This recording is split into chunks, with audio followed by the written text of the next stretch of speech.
Hi,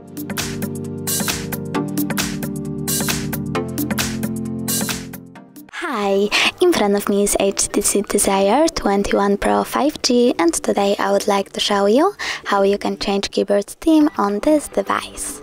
First of all, go into Settings, then scroll all the way down, tap on System and select Languages and Input. Then Virtual Keyboard, and your currently used keyboard, in my case Keyboard 1. Over here you need to go into Theme and tap on Show More to see all available options. When you're done, you can select the color,